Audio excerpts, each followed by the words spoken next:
For 700 years, Muslims in some form or another held territory in Spain. Yet ever since the initial invasion in the 8th century, their territory only shrank with each generation. Christian raids from the north, political infighting, and a constant flux of new rulers only weakened Islamic control, until finally by 1492, only the Kingdom of Granada remained. Granada would soon disappear, and the Spanish Empire would that same year discover a new world. Yet here's a question. What would the history of the world look like if this hadn't been the case? What if the Catholic monarchies hadn't been able to retake Iberia, and it remained that way, as in this scenario, the Reconquista failed? Alright, so you might be thinking, didn't he already do a video on this? And you're right, I did, but that video was from like 5 years ago, and it looked like this. And it was just incredibly general and explained nothing. I think this topic deserves a remake, and it's because this was one of the fundamental crossroads in history. The Iberian Peninsula is roughly the size of Texas, and yet the two kingdoms that were born from the Reconquista would go on to control most of the Americas, coastal areas of Africa, India, and East Asia, not to mention holdings in Europe as well. If they had failed to expand in their own home, then of course none of that would happen. And the thing is, the point of divergence is a little tricky. What's considered a failure in this case? Ever since the Muslims originally invaded Iberia, they had gradually been pushed back over time. The Christian kingdoms, like the Kingdom of Asturias, survived the initial invasions thanks to defensive geography. From there, the Christians had a base to exploit any internal division among the Moors and push south. This was a gradual push over 500 years. New kingdoms popping up with each step. Asturias became Leon. With each victory, more kingdoms were born, all fighting with the Muslims as well as each other. By 1200, it was clear the Muslims were not going to hold on to Spain. The only hope the Muslims had of holding Iberia was by initially wiping out Asturias in the first place. No raiding into France, no Battle of Tours, just go around the mountains and subjugate the kingdom. Any attempt to take back the peninsula, be it by internal rebellion or outside invasion, fails. Think of it like Anatolia. Anatolia was once the center of the Christian world, but it was lost and never returned. Iberia would be the same in that sense. In fact, even more so, considering at the height of Muslim Spain, 80% of its population practiced Islam, while Anatolia still had a large Greek population up until the last century. While this isn't the most realistic scenario, since the cards are really stacked against the Muslims, it's the best we got going forward. Leave no remaining kingdom on the peninsula, keep up the Franks. So, first things first. What would the future hold for the land of Al-Andalus going forward? You've probably heard somebody on this site talk about Muslim Spain. There's a lot of videos about it, so I'll keep the summary short. It's true Islamic Spain had a period of time where it was a place of cultural progress and immense learning. Cordoba at one time was one of the great cities of Europe, but this kind of made it equal with what the Byzantines were doing or the Italian city-states. Islamic Spain's success, culture, and toleration often came in waves. Al-Andalus was not a constant, stable place, and it changed a lot as any medieval state tends to do. The Almoravids came in from Morocco and thought that Cordoba was too liberal and weak. Then once they were in power, the Almohads came in and thought that the Almoravids were too liberal and weak, and deposed them. In such an alternate timeline, the Almoravids and Almohads never would have been invited into Andalus if it wasn't for the Christian attacks. There's still periods of infighting, sure, but not enough for the Christians to take advantage of. Keep in mind when saying that the Reconquista fails, it means that none of the advances that occurred over a period of 700 years happen, which means every crusade and war in an attempt to take back land fails. For most of the medieval world, Al-Andalus would be a direct neighbor and threat to the real populated centers of Europe. This would be perceived as a much closer threat because, let's be honest, Iberia even today isn't really that populated. Then I can see how this would have a great effect on the mentality of the houses of Europe. Al-Andalus is involved in the politics between England and France, as Andalus benefits from their neighbor being weakened. I would see a more stringent warrior culture begin to develop ironically in southern France. There'd be much of the same fervent energy of defensive warfare and constant crusading that created the Spanish Empire. Now, originally, I was wondering how the Muslims would have affected the early development of these two countries, considering so much of each's history is fighting over feudal lands in western France. Would the Muslims support the Kingdom of Aquitaine as a way to weaken France? And upon research, I'd assume no. 1, the Crusades would make any alliance or plotting with the Christian kingdoms difficult, to say the least, and 2, Islamic Spain would be lucky to even hold on to this much territory as it was. Now, there still may be a Kingdom of France and Kingdom of England, but what exactly that means and how those kingdoms look might be quite different. As an example, let's assume there's no Navarre. Joan I of Navarre was the mother of 3 French monarchs and also Isabella the She-Wolf of France, important players of what became the 100 Years' War, a complicated conflict that by the end resulted in the English being kicked off the continent. Because of feudal politics, it really didn't take much to have dramatic consequences on the timeline. The birth or death of a monarch or noble shifts lands, alliances, and wars that we know led to the evolution of modern European nation-states. Without Navarre, the 100 Years' War wouldn't happen. There still may be some great conflict between England and France over feudal lands on the mainland, sure, yet the players and reasons for doing so are entirely changed. It's entirely possible that without the House of Valois, the English would have successfully held onto their French possessions. The result of this would be England as we know it not really existing. Despite it being a war between England and France, the English nobility were French-speaking. They lived on the mainland and saw themselves as French first with English peasants. It was a conflict over who would control France. It was only after this war that the royal court began speaking in the common tongue of the people. The sense of an English kingdom was officially born.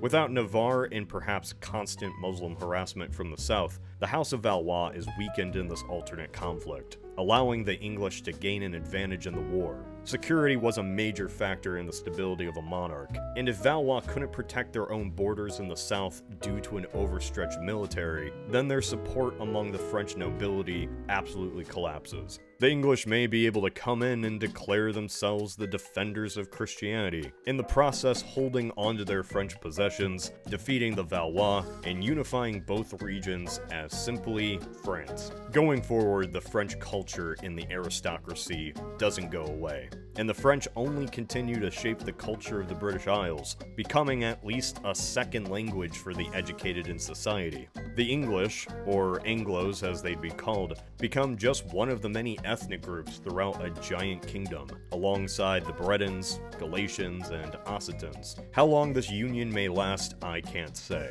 This would be a very difficult position to hold, simply due to geography. Yet whether this lasts for 200 years or 500, the result varies. The English language as we know it fundamentally changes in such an important period of development. French plays a greater part, and establishes itself as the sophisticated upper-class language. The longer this position holds, the more it influences the other houses of England, until even if there is eventually a revolution or England and France split up, the cultural impact remains. There's questions on what caused the Great Vowel Shift, which established the familiar English we know today, but a large portion of the factors seem to just come from the French, or not wanting to be the French. Either way, a stable relationship between the two cultures only influences the English to adopt a pseudo-French dialect, the language of the upper class trickling down over the next few centuries to the common people. Now, imagining the greatest extent to this, I could imagine a distinct dialect between Island French and mainland French. Now, while I say that,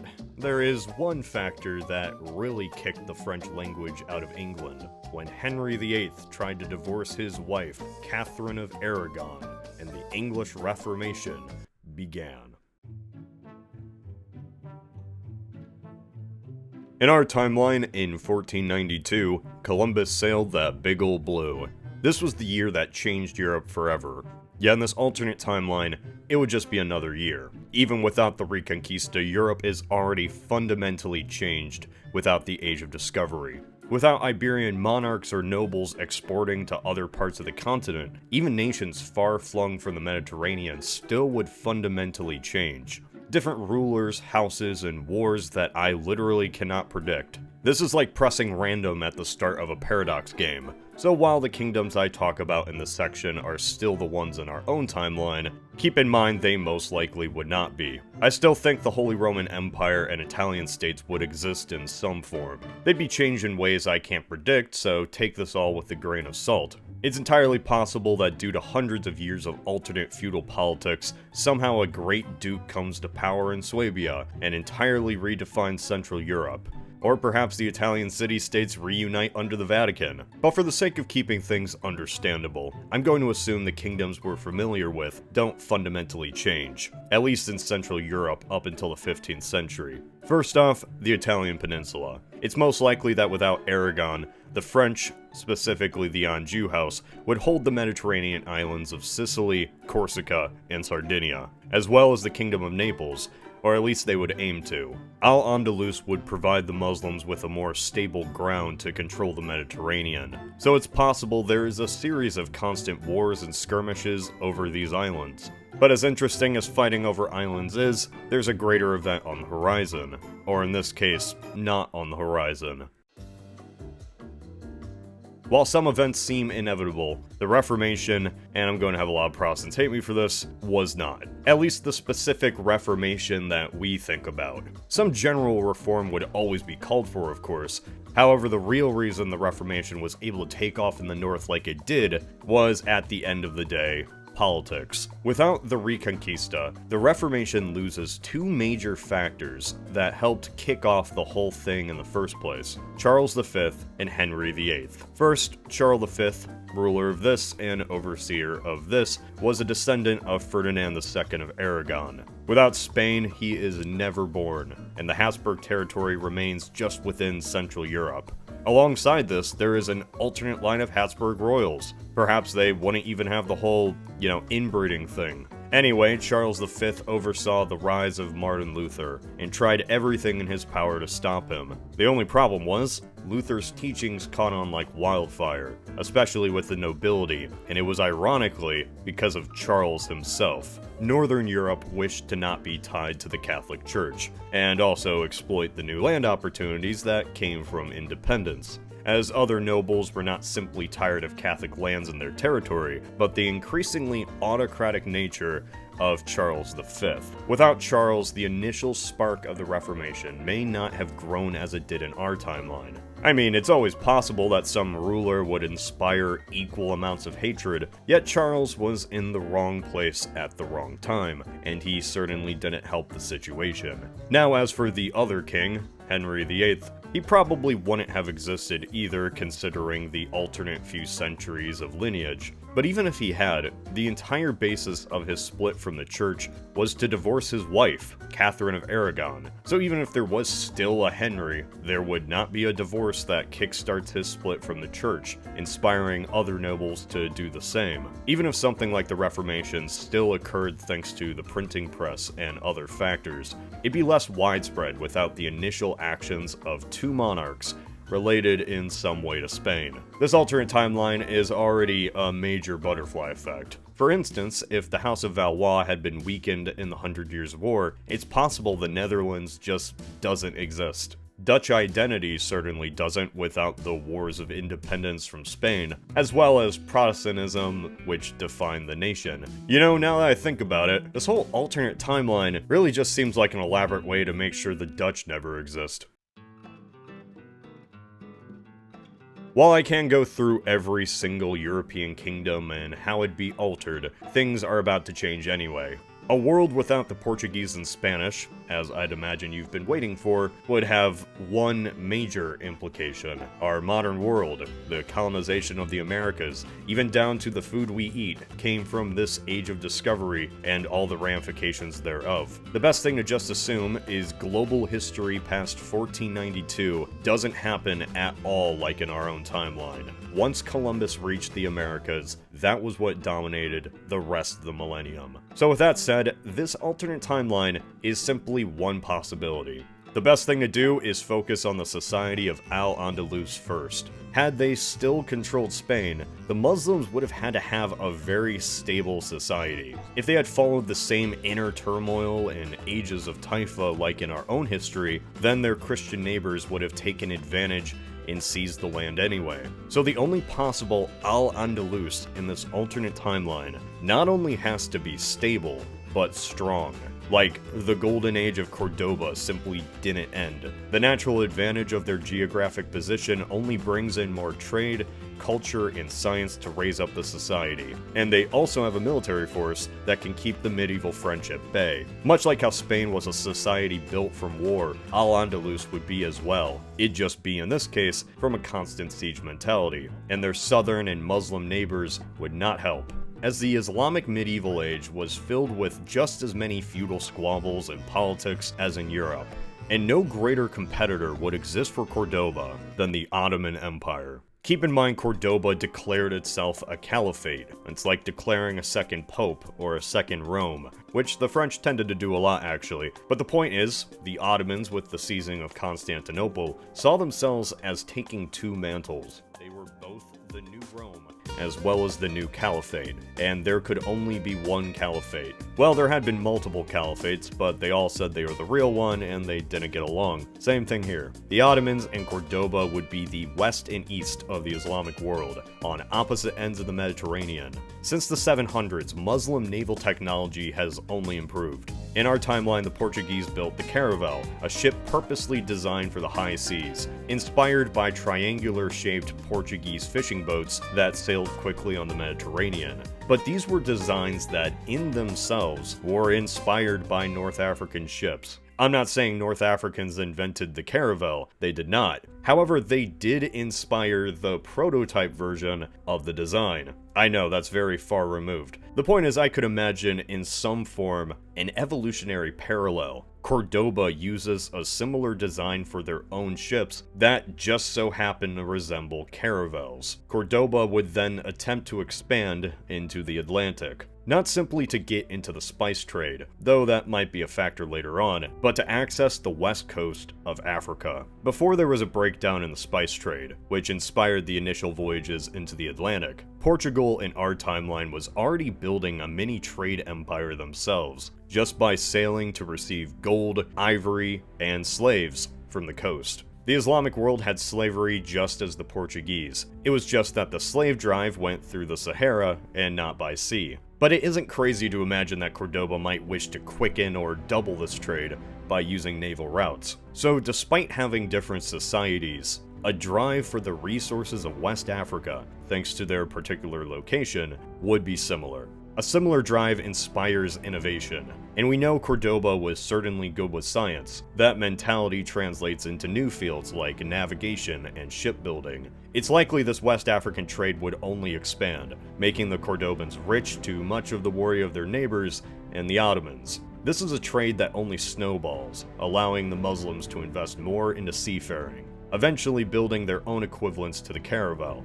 Now, since they were Muslims, they wouldn't need to find a new path to Asia, even if the Ottomans did take Constantinople. Which, yes, the Ottomans or Turks would eventually still take the city. The Turk migration in Anatolia was kind of inevitable, alongside the weakening of the Byzantines. There isn't this dramatic need to sail to India, as for Al-Andalus, nothing really changed. They would continue on sailing down the African coast, expanding their trade routes and influence, at least until one day, when the natural currents of the Atlantic simply sweep one Moorish ship off its path. The ship, most likely a trading vessel, would be far from the safety of Al-Andalus. After a few days, the ship suddenly discovers land, one dense in green and lush tropical trees, campfire smoke floating above the canopy. This would be the very first sight of the New World. In this alternate timeline, even without the Portuguese, somebody eventually would find the Americas. But that is for another time. And yes, this is a two-parter.